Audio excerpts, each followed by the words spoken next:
Okay, time for another video. Motivation is low, so I'm doing desk jobs.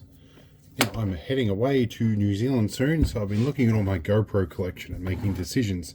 In the process of that, I had a look at my old filming helmet, which has had a bit of a rough life. Partly because I took this camera off to do some night lapse filming, and there is a big chunk of blue tack on here.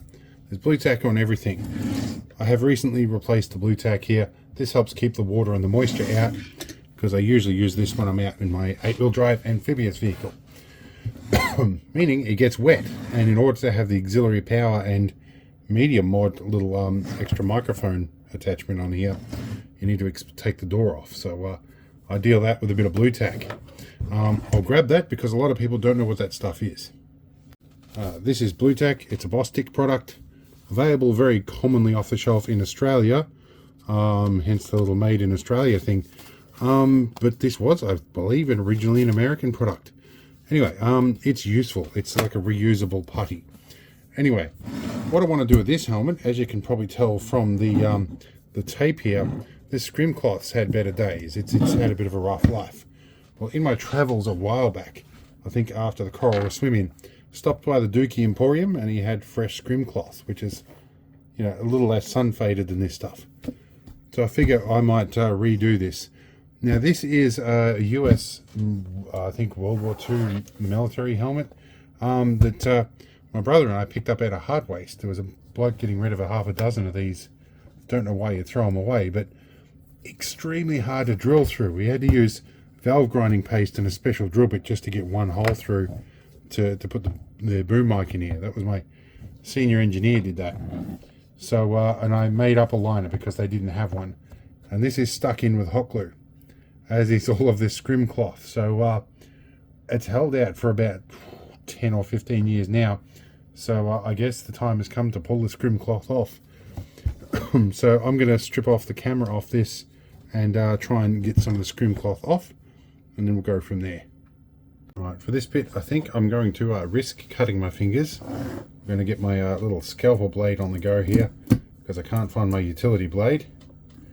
And we're going to just slash some of this stuff, which is surprisingly robust. We want to get that little bit there. I have just cut myself with a kitchen knife a few weeks back, so I'm being a little cautious.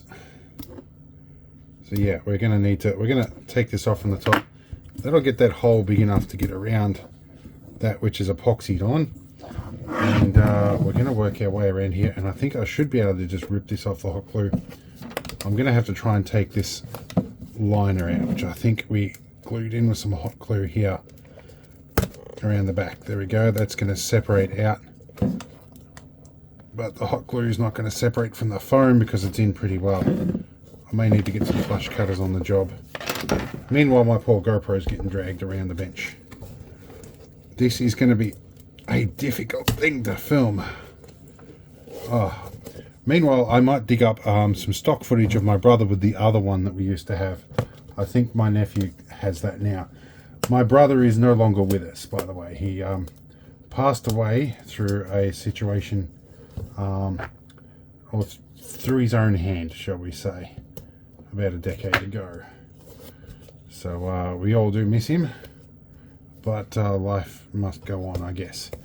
Anyway, I'm going to work on this. It's going to be too much of a drag to watch me peel this out, but we'll snap forward to when I've got it all out. Alright, so I've got the makeshift liner, which was made out of an old camping mattress my brother had. And then we've got these couple of bits of foam, which are out of a cube foam box that I used. And then there's another pad in the top there. I've got the microphone cable here, which is actually a little bit longer than it needs to be, but we might deal with that for now. I might one day put a right angle plug on that, but that's not what we're doing today. Today we are peeling hot glue out of this. We can start to really get this moving now. Some of the original red paint linings coming out of here, but you know, this thing's going to live on for another day even without the red paint. It's probably red lead or something stupid, I'll bet you. Might explain my level of insanity sometimes. So anyway, we'll keep going.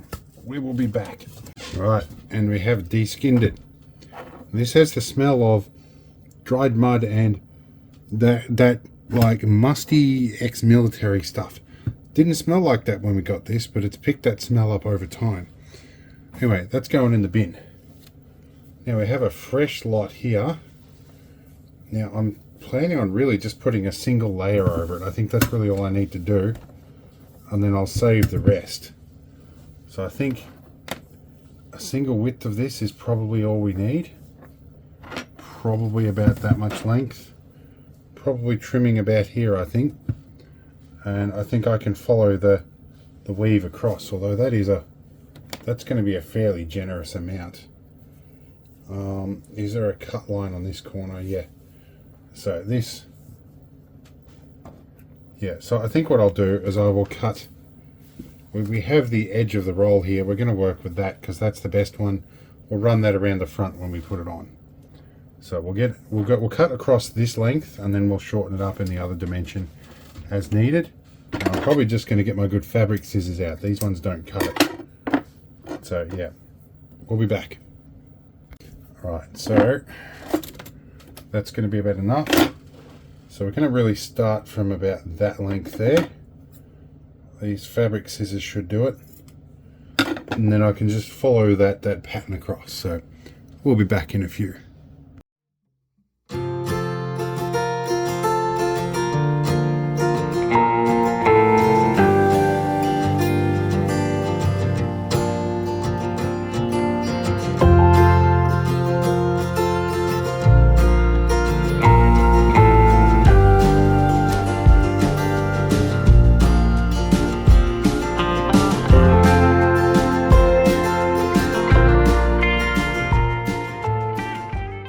Okay, we've got our section cut out. Let's see if we can put our helmet over here. Okay, we want the leading part of the roll here that's properly closed. We're going to put that around the front. Reduces the chances of it getting in the way and fraying off in my face, which was the main problem. And this is not quite going to go in that direction. Maybe because I wanted it to go that way. I have betcha I have cut this too short, which is a noob thing to do. Okay, so like 15 years ago when we did this the first time with my brother, this is probably one of the original glue sticks we used. It's yellowed, it's been around so long, but we did have a stack of these industrial size ones. Okay, I won't film this whole process, but I'll show you how I get it started. I'm using a stoner torch here, at least that's what I call them. Not being a stoner myself, there is room for confusion. I should really get, actually, before I do much of this, some fume extraction going here.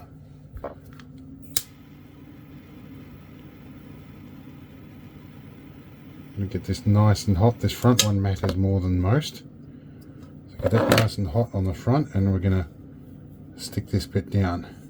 And then with the other end of the stick, we're going to just roll that in. Get it meshed in there nicely, and then let it cool, and then we'll work our way around. Alright, about 20 minutes later, we've got this mostly covered. We've got that bit to deal with in a minute. I had to sort of do a bit of a fold here to resolve it, but that's what I did with the last one anyway, and a little bit of a fold at the back. But otherwise we've got it pretty right, so it's symmetrical-ish at least. I've trimmed a bit off on the inside. The headliner will cover most of that. So looking good. Now, I think what I did last time is with this little bit on the front here, I super glued around the perimeter and then trimmed it out. And super glue on cotton, which is what this stuff is, it's genuine cotton scrim cloth. It gets exothermic, it can get very hot, but it forms like a solid thing here and it won't pull away. So I might do that while it's under tension and then trim out the hole for this.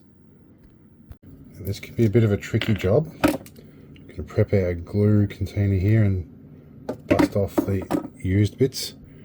Now I think that many steps up is probably going to be enough. So from here we're going to drop just on here on these threads. We're going to just touch our way along and work our way around.